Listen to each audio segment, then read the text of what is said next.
Golf fans, buckle up. We just witnessed one of the most intense junior playoffs in recent memory. You thought the name Woods was finished? Think again, because what happened at Eagle Trace Golf Club on June 19th, 2025 didn't just shake up the leaderboard. It shook up expectations. The stage? A U.S. Junior Amateur qualifier in Coral Springs, Florida. The heat? Unforgiving. The pressure? Off the charts. Only 5 spots up for grabs. And when the dust settled from the final round, 3 names were tied at that final cut line. Charlie Woods, Matthew Morigliano, and Oscar Crowe. 1 playoff hole. 3 players, 1 shot at history.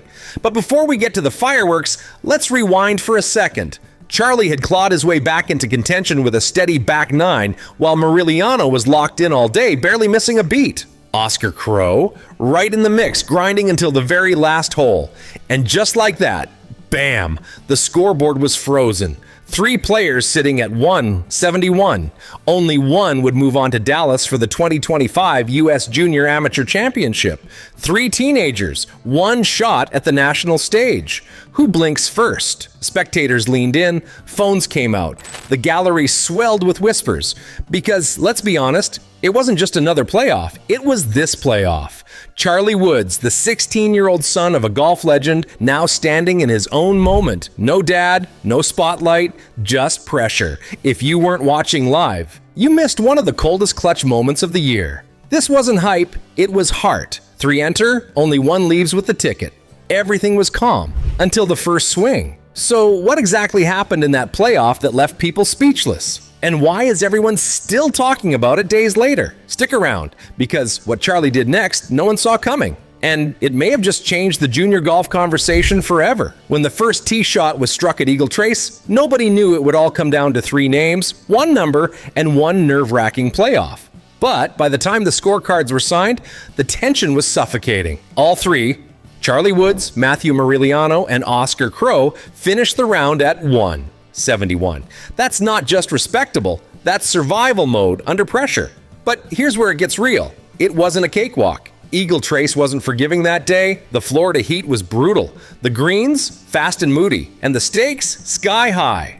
This wasn't just another round, it was a career checkpoint. Charlie started solid but wasn't making headlines on the front 9. It was his back 9 grind, steady pars, a laser approach on 15, and a birdie on 17 that pulled him into the fight. It wasn't flashy. It was surgical. Morigliano, on the other hand, had been methodical all day. No mistakes, no meltdowns, just machine-like precision. He wasn't chasing the spotlight, he was holding his ground. And Oscar Crowe? The underdog with bite. He stayed in striking distance, navigating bunkers and fast greens with surprising control. 3 young guns, each with a different story, heading toward the same finish line. By hole 18, it was clear. No one was backing down. Every swing, every read on the green, every club selection mattered. The final stretch was less about golf and more about grit. 3 swings from glory, 3 swings from heartbreak. This is where talent meets tension. It wasn't about stats, it was about steel. There were no favorites anymore, only survivors. The pressure didn't break them, it shaped the moment. Every stroke was a message. I belong here. They weren't just playing a course, they were battling fate. And destiny? It doesn't do ties. The playoff wasn't an accident, it was inevitable. Now that we've built the battlefield, let's talk about what happened when they stepped into sudden death. The playoff hole wasn't just a decider, it was a pressure cooker. No second chances, no margin for nerves, no shadows to hide in. The sun was dropping low over Eagle Trace. The air, still thick from Florida heat, hung with tension. Spectators pressed in tighter, phones went up. Coaches stepped back. The entire moment shrunk to 1 hole, a medium-length par 4, with teeth if you missed left and disaster if you missed long. Charlie, Matthew, and Oscar stood side by side, but the silence between them said everything. 3 bags, 3 swings, 1 shot at immortality. Morigliano was first, clean off the tee but short of ideal. His approach, aggressive, maybe too much, leaked left and rolled to the fringe. Crowe followed, a solid tee shot, but his second ballooned in the wind, landing well short of pin high. 2 decent looks, but no pressure on the hole. Then came Charlie. No hesitation, no panic, no doubt. A pure tee shot. Fairway, center stripe, calm walk to his ball, quick read with his caddy, and then the soft, high fade on his second shot. One bounce, 2 feet from the hole. When his ball stopped rolling, so did the noise. According to Reuters, Woods delivered the kind of shot under pressure that you'd expect from a 10-year veteran, not a 16-year-old junior. Golf Digest called it a fearless swing in a fear-filled moment. Moriliano missed his birdie look. So did Crow. And Charlie tapped in. Ice cold. It wasn't flashy, it was fatal. When Charlie stepped up, the pressure stepped back. He didn't overpower the hole. He outthought it. 2 swings, 1 read, and a memory burned into the grass.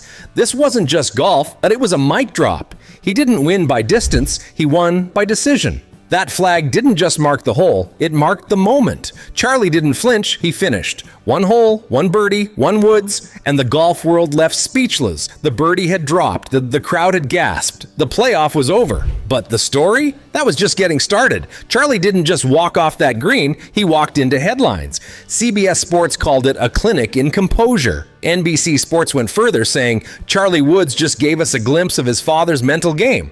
Calm, cold, complete. And speaking of his father, yes, Tiger Woods was there, watching quietly behind the ropes. According to Golf Digest, he nodded once after the birdie fell. No fist pump, no celebration, just that signature Tiger smirk. One nod from a legend.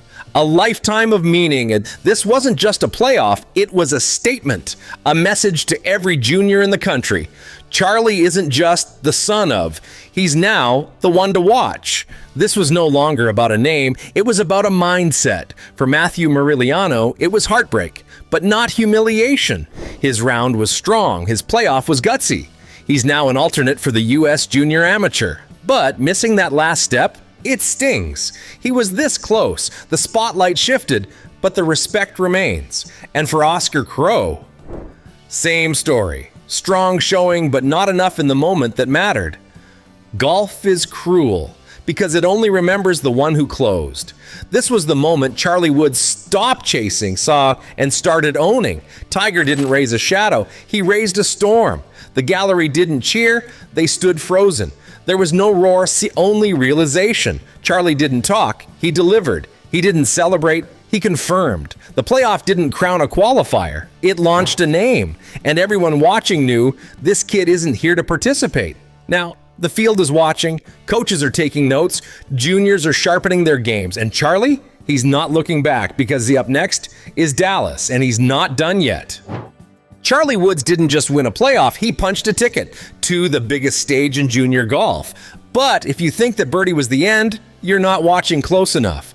From July 21st to 26th, all eyes turned to Dallas, Texas for the U.S. Junior Amateur Championship, and Charlie Woods is officially in the field. He's headed to Trinity Forest Golf Club, where the best of the best will battle through stroke play, then march into head-to-head match play for one of the most coveted titles in youth golf. This is where the noise gets louder and the fairways get thinner. Charlie won't be just another name in the bracket. He'll be the name, the one with a target on his back, the one everyone wants to beat, the one with legacy stitched into his glove. He'll face the best junior golfers in the country, from reigning champions to phenoms with offers from every Division I powerhouse. There are no easy wins here, no shortcuts, just pressure, precision, and potential.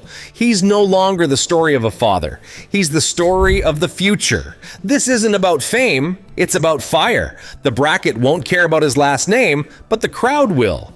There are no practice swings for legacy. In Dallas, every mistake echoes louder. Every match is a career checkpoint. Every hole is a headline waiting to happen. And every swing, a test of what's next. So here's the real question. Is Charlie Woods ready to carry the weight of the Woods legacy? Or was this just a glimpse of what's to come? Let us know what you think in the comments. Who do you think is the biggest threat to Charlie at Trinity Forest? And do you believe this is the start of a breakout year, or just the first step in something even bigger? And if you haven't seen how Charlie got here, don't miss our full breakdown of his rise through junior golf, his mindset, and what makes his game different from everyone else's. Hit that next video, because this story, it's far from over.